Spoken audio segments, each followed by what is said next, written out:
کتێبخانەکەتان بە هەزاران کتابی تێدایە. بەڵێ. باش جگە لە خۆت کەسی دیکە دەتوانێت سوودی لێ ببینێ؟ ئەمن ئێستا ئێوە هاتوون دوونێ پێرێ سبەینێش و ئەدەم هەیە لەگەر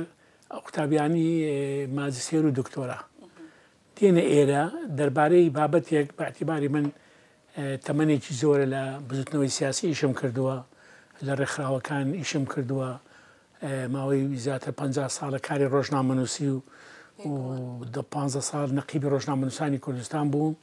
یعنی وەکو دەڵێ ئەزمونێکم هەیە و ئەزمونەکەشەوەی دانەویست با لێ بکەن منیش لەمە بەخیل نیم یعنی ڕزیل نیم ینی کراوەمە هەرێکێک بێ بەڕان نێشتم هەیە من ئەگەر یەکێک 100% لی تەمینە من کتێب نارمە و کتێبخانە بستە دەرەوە فەرمو دابنیشە لێرە 2 سعات 3 سعات تەماشا بکە ئەگەر زۆریش لێ متاکیدم 100% بە 24 سعات بە 48 سعات دەرم بڕۆ ئیستیساقی کە بۆم بێنەوە چکە گەروانە بە کتێبخانەکەم نێوەی دەڕۆژ بەڕاستی ئێستاش ینی چەند کتێبێکم هەیە خودداوەکی لە درم دەرناچی نیشە پیایکەم یەک دەوانە مزەکەراتی خرۆشۆفی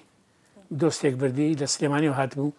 هەتا ئێستاش ئەمری خواشی کردو کتێبەکەشی بۆ نەگەڕانەوە کتێبەکەش میدە پێشم پیان نابتەناز بەچەندی بدەیکەرم جارێکی دیکە تەماشا بکەین کتێبخانەی نووسەران زۆر دەوڵەمەندترە لە کتێبخانەی گشتی بەڵێ ئەو چۆنە ئەو بابەتە دەزانی چییە تۆ کە لە ماڵەوەی ئەکییت خواردن دروست دەکەی لەگەت دایکردنەوەانە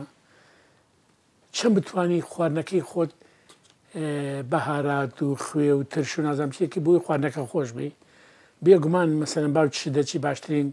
گۆشت دەکرێت یان برنج دەکرێت تانێت خواردنێکی بەلەزەت و خۆش دروستکەن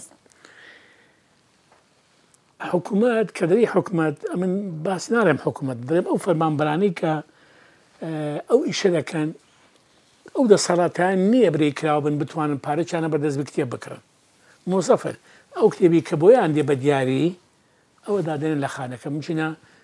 مانجی کتێبێکیان بۆ نەیە بەرام بە من باوەڕ بکە من مانجێ بەلانی کەمەوە لە 10 تا 15 کتێبی تازە دێتە کتێبخانەکەم مانگانە باوەڕ ناکەم هیچ کتێبخانێکی گشتی ئەوە بکاتن چکە بۆ وەکو گوتم دەسەڵاتی فەرمانبەر نییە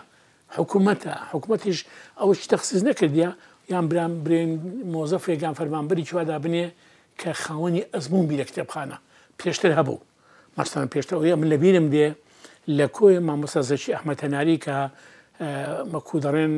پرۆفیسۆرە بوو لە مەجای خوێندنەوە و نووسین و تەرجمە ئەو بە هەموو نوعێکی مانگی جارێک دەهاتە هەولێر بۆەوەی بتوانانی چەند دینارێک پارە لەو دایری خۆی پیاکە کتێب پێ بکڕی ئێستا ئەمە نەماوە ئێستا تۆ تەماشاکە من لێرەدا ینی حەقەتەن باڕاشکاوانە برێ من گلەیەکم لە ڕخنێک لە حکوومەتی هەرێمی کوردستان دەگرم من ئەو کتێبخانەی خۆم تەبەڕع کردو لە ساڵی 2009 نامەی ڕسمیم بۆ نووسیون کتێبخانەکەم دەکەم بە شەرتێک ئێوە کتێبخانەیەکی نیشتمانی کوردستانی دروست بکەن لە 100 کیلۆمەتر مربع سەدان باڵەخانە لە وڵاتە دروست کراوە باشە بۆ کتێبخانە دروست ناکەن سبەی ڕۆژنامەنووسێک و میوانێک بێ نابی برێ لە وڵاتە چی تێدایە لە وڵاتی هەر وڵاتێک ئەگەر شانۆ ئەگەر کتێبخانی تێدا نەبوو بە قەنەعەتی من ئەنی وەکو برەی دابرانە لە شارستانیەت